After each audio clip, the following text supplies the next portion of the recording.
ہمارے کلمے کا مقصد کیا ہے، کہنے کا مقصد کیا ہے؟ یہی وہ کلمہ تھا جو کافروں نے سنا تھا تو انہوں نے رسول اللہ صلی اللہ علیہ وسلم کو اتنا مجبور کیا تھا کہ آپ کو اپنا گھر چھوڑنا پڑ گیا۔ آخر اس کلمے میں کیا راز چھپا ہوا تھا کہ صرف اور تو کوئی دعوت میرے اور آپ کے رسول نے مکے میں نہیں دی تھی، کوئی دی تھی؟ صرف کلمے کی دعوت، کسی کو نماز کی دعوت نہیں دی۔ مکے میں سارے احکام تو مدینے میں نازل ہو گئے، کسی کو کلمے سوائے کلمے کی کوئی دعوت میرے رسول نے نہیں دی۔ تو محض اسی کلمے کے اوپر رسول اللہ صلی اللہ علیہ وسلم کو مارا گیا، گالیاں دی گئی، پتھر مارے گئے، گھر سے در بدر کر دیا گیا۔ یہ سارے کام محض اسی ایک کلمے کی وجہ سے ہوئے تھے۔ تو میرے بھائی آخر اس کلمے میں ہے کیا؟ تو آج میں سارا بیان تو نہیں کر سکتا 10 منٹ میں تفصیلاً ایک چھوٹی سی بات مختصر بیان کر دیتا ہوں کہ کلمے کے جز ہیں 2۔ کلمے کے جز کتنے ہیں؟ 2۔ پہلا جز ہے اللہ کی توحید کا، دوسرا جز ہے رسالت کا۔ پہلے جز کے اندر 2 حصے، پہلے جز کے کتنے حصے ہیں؟ 2۔ ہم کلمہ پڑھتے ہیں لا الہ الا اللہ محمد رسول اللہ، یہ محمد رسول اللہ ایک حصہ ہو گیا، لا الہ الا اللہ ایک حصہ ہو گیا۔ اب لا الہ الا اللہ کے بھی 2 حصے ہیں، ایک انکار ہے اور ایک اقرار۔ بات سمجھ آ رہی؟ ایک حصے میں کیا ہے؟ انکار، اور ایک حصے میں کیا ہے؟ اقرار۔ اللہ نے اقرار پہلے نہیں رکھا، انکار پہلے لایا۔ کیا؟ لا الہ الا اللہ، لا الہ، خبردار کوئی معبود نہیں ہے، کوئی معبود عبادت کے لائق نہیں ہے۔ معبود تو لوگوں نے بہت بنائے ہوئے ہیں، معبود لوگوں نے بہت بنائے ہوئے ہیں، میں لا الہ، کوئی معبود عبادت کے لائق ہے ہی نہیں ہے۔ وہ جو ہے بات کی۔ اب یہ بات کہنا پہلے باطل قوتوں کا، باطل خداؤں کا، جھوٹے خداؤں کا، جھوٹی قوتوں کا، اللہ کے مقابلے میں آنے والی ہر قوت کا پہلے انکار ہے، پھر اللہ کا اقرار ہے۔ الا اللہ، اسی کی تفسیر میں قرآن سے آپ کے سامنے بیان کرتا ہوں، جو استادوں نے سکھائی، استادوں نے سمجھا سنا، اور قرآن کی اللہ تعالیٰ نے جو یہ تیسرا پارہ ہے، تیسرا پارہ آیت الکرسی جہاں ختم ہوتی ہے، اللہ تعالیٰ نے فرمایا، یہ دیکھیے غور سے، لا اکراہ فی الدین قد تبین الرشد من الغی، یہ لفظ ہے، یہ سیم کلمے کی تفسیر ہے۔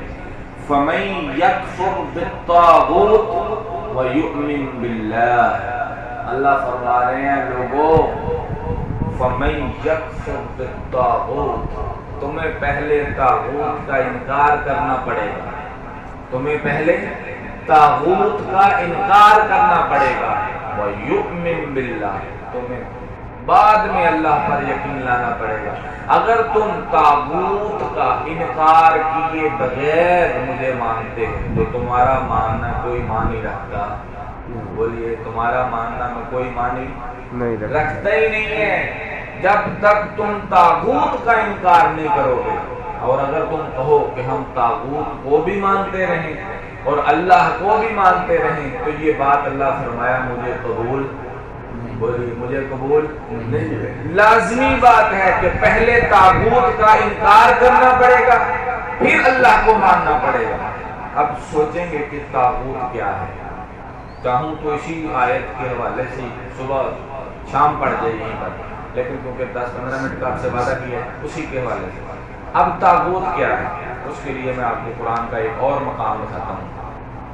یہ 5واں سپارہ ہے، یہ 5واں سپارہ ہے، تو جو سے دیکھیے گا طاغوت کیا ہے، یعنی وہ کون سی چیز ہے جو جس کا انکار اللہ ہم سے مانگ رہا ہے، وہ کون سی ایسی چیز ہے جس کا اللہ ہم سے انکار مانگ رہا ہے کہ یہ انکار کرو تو پھر مجھے مان لو۔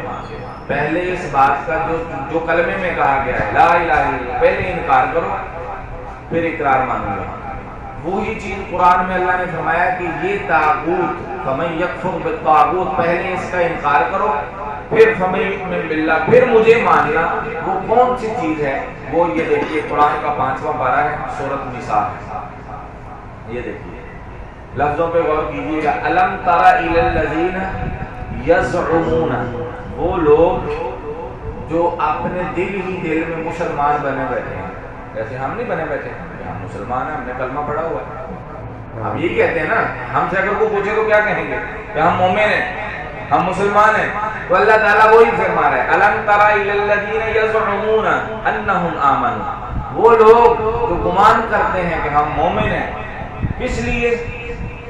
آمنوا بما انزل الیک وما انزل من قبلک، ہم مومن کس لیے کہ ہم اللہ نے جو نازل کیا ہے، جیسے قرآن اس کو مانتے ہیں، اور جو اس سے پہلے آسمانی کتابیں نازل ہوئی ہیں ہم انہیں بھی مانتے ہیں۔ الم تر الی الذین یزعمون، جو گمان کیے بیٹھے ہیں، جو دل میں گمان کیے بیٹھے ہیں کہ ہم مومن ہیں، کس لیے کہ ہم قرآن کو مانتے ہیں، ہم اللہ کو مانتے ہیں۔ اللہ تعالیٰ فرما رہے ہیں مگر یہاں تک تو بات ٹھیک ہے، لیکن یرید، اب بتانے لگا اللہ کے حق، یہ طاغوت کیا ہے، انکار کس کا کرنا ہے، نہیں کرتے تو مومن نہیں ہو۔ فرمایا یریدون ان یتحاکموا الی الطاغوت، لفظوں پہ غور کیجیے گا، وہی لفظ جو وہاں استعمال وہی ہے، یریدون ان یتحاکموا الی الطاغوت۔ جب جھگڑے باری آتی ہے، لڑائی جھگڑا ہو جاتا ہے، کوئی زمین کا، کوئی مسئلہ، کوئی جائیداد کا، یا کسی بھی قسم کا کوئی جھگڑا آتا ہے، تو ان کی چاہت یہ ہوتی ہے کہ وہ فیصلہ میرے رسول سے نہ کروائیں۔ یریدون ان یتحاکموا الی الطاغوت، وہ فیصلہ کروانے کے لیے طاغوت کے پاس جاتے ہیں، فیصلہ کروانے کے لیے، بولیے بولیے، فیصلہ کروانے کے لیے طاغوت کے پاس جاتے ہیں۔ تو اسی طاغوت کے انکار کا اللہ نے حکم دیا ہے کہ مجھے ماننے سے پہلے طاغوت کا انکار کر، ورنہ تیرا مجھے ماننا کوئی فائدہ دے گا نہیں، کیونکہ اقبال فرماتے ہیں زبان سے کہہ بھی دیا لا الہ تو کیا حاصل، لا الہ تو سارے پڑھتے ہیں، منافق بھی پڑھتے ہیں، وہ کہتے ہیں زبان سے کہہ بھی دیا لا الہ تو کیا حاصل، دل و نگاہ سے مسلمان نہیں تو کچھ بھی نہیں۔ اللہ نے کس چیز کا انکار مانگا؟ طاغوت۔ اور یہاں کیا فرمایا کہ وہ مانتے ہیں کہ ہم ایمان والے ہیں، اللہ نے جو نازل کیا وہ بھی سچا ہے، جو اس سے پہلے نازل کیا وہ بھی سچا ہے، جن کا یہ عقیدہ تھا۔ مگر جب وہ فیصلہ کروانے کی باری آتی تھی نا، فیصلہ، تو کہتے تھے کہ فیصلہ ہم کعب بن اشرف یہودی سے کروائیں گے۔ مدینے میں ایک طرف رسول اللہ کی ذات تھی، دوسری طرف یہودی تھی، تو انہوں نے وہ کہتے تھے کہ ہم فیصلہ اپنا لڑائیوں کا، جھگڑوں کا کہاں سے کروائیں گے؟ یہودی سے کروائیں گے۔ تو اللہ کے مقابلے میں آنے والے رسول اللہ کے احکامات اور جو فیصلے تھے ان کے مقابلے میں آنے والا کون تھا؟ یہودی۔